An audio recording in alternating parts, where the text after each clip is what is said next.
আসসালামু আলাইকুম এভরিওয়ান। আজকে আপনাদের সাথে শেয়ার করব বরিশালের ঐতিহ্যবাহী একটি পিঠা, যেটি হচ্ছে চ্যাপা পিঠা। আশা করছি আজকের রেসিপিটা আপনাদের কাছে অনেক বেশি ভালো লাগবে। এই রেসিপিটি কিন্তু শীতের সময় তৈরি করলে অনেক বেশি মজার হয়।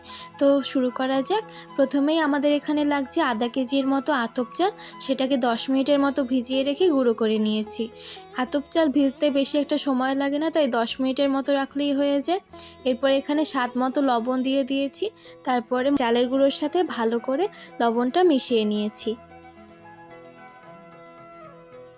চালের গুঁড়োর পর পিঠা তৈরির জন্য এখানে আমাদের আরও লাগছে 1 কেজির মতো গরুর দুধ। এখানে কাঁচা গরুর দুধ নিয়েছি। আরও লাগছে আধা কেজির মতো খেজুরের গুড়। এরপরে পিঠা তৈরির জন্য চুলায় একটা বড় কড়াইতে দিয়ে দিয়েছি 2 লিটারের মতো বৃষ্টির পানি।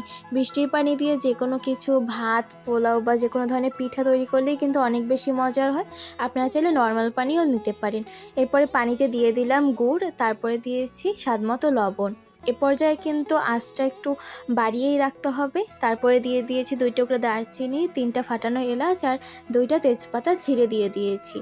আঁচটা বাড়িয়ে রেখে এভাবে ফুটাতে হবে। যখন ফুটে যাবে তখন আঁচটা মিডিয়ামে করে দিতে হবে। যখন এরকম ফুটতে থাকবে তখন এ পর্যায়ে দিয়ে দিয়েছি 3টা পোলাও পাতা, সেটা ভালো করে ছিঁড়ে দিয়ে দিয়েছি। এটাকে অনেকে সাক্করখানা পাতা নামেও চেনে। আপনারা কোন নামে চেনেন অবশ্যই কমেন্টে জানাবেন। এটা দিয়েও একটু মিশিয়ে নিয়েছি। এই পর্যায়ে চুলাটা কিন্তু একদমই বন্ধ করা যাবে না, মিডিয়ামে রেখেই চালাতে হবে। এরপরে একটা মগ বা বাটি দিয়ে অল্প কিছুটা রস তুলে চালের গুঁড়ার এক পাশে দিয়ে ছোট করে একটা ডো বানিয়ে নিতে হবে। অল্প অল্প করে রস নিয়ে তারপর ছোট করে ডো বানাবেন। বেশি করে রস নিলে কিন্তু এই ডোটা খুবই নরম হয়ে যাবে, সেটা দিয়ে কিন্তু ভালো হবে না। তার জন্য অল্প অল্প করে নিয়ে এক পাশ থেকে এরকম ডো বানিয়ে নিতে হবে।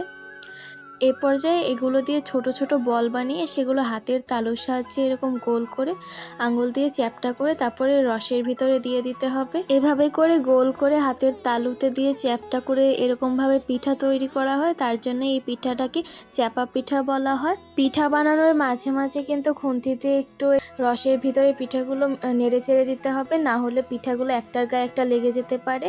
তো একইভাবে অল্প অল্প করে ডো বানিয়ে ছোট ছোট পিঠা তৈরি করে রসের ভিতরে দিয়ে দিয়েছি। এক পর্যায়ে দেখতে পাবেন সব পিঠাগুলো তৈরি হয়ে যাওয়ার পর কিন্তু এভাবে রসের ভিতরে পিঠাগুলো দেখা যাবে। এই রসের ভিতরেই কিন্তু পিঠাগুলো সিদ্ধ হয়ে যাবে। তো এবারেও একটু মিশিয়ে দিচ্ছি। এ পর্যায়ে এখানে দিয়ে দিচ্ছি কাঁচা দুধ। আপনারা চাইলে কাঁচা দুধটাও ব্যবহার করতে পারেন বা জাল করা গরুর দুধটাও ব্যবহার করতে পারেন। গরুর দুধটা আগে থেকে জাল করে নিলে সময়টাও বেশি লাগবে, তার জন্য এখানে এভাবে কাঁচা দুধটা দিয়ে দিলেই বেশি ভালো হয়, সময়টা বাঁচে। গ্যাসটায় মিডিয়ামে রেখেই ভালোভাবে মিশিয়ে নিচ্ছি। মেশাতে মেশাতে এক পর্যায়ে দেখা যাবে এটা রঙটাও চেঞ্জ হয়ে গিয়েছে আর ঘন হয়ে গিয়েছে। তখন বুঝতে হবে আমাদের এই পিঠাটা কিন্তু একদম তৈরি। পিঠাটা কিন্তু খুবই অল্প সময় অল্প উপকরণে একেবারে শীতের সময় খুবই মজা করে তৈরি করা যায়, খুবই মজা হয় খেতে। আপনারাও চাইলে বাড়িতে ট্রাই করতে পারেন। পিঠাটা তৈরি হয়ে গিয়েছে, এবারে একটা বাটিতে তুলে নিচ্ছি। আর আপনারা দেখতেই পাচ্ছেন পিঠাটা দেখতে কিন্তু অনেক বেশি লোভনীয় হয়েছে। চাপা পিঠার রেসিপিটা আপনাদের কাছে কেমন লাগলো অবশ্যই কমেন্টে জানাবেন। এই পিঠাটা কিন্তু অনেক বেশি মজার হয়, খুবই কম সময়ে বাড়িতে তৈরি করা যায়। এই পিঠাটা তো আমরা বরিশালের ভাষায় বলি চ্যাপা পিঠা। আপনারা কি নামে চিনেন অবশ্যই কমেন্টে জানাবেন।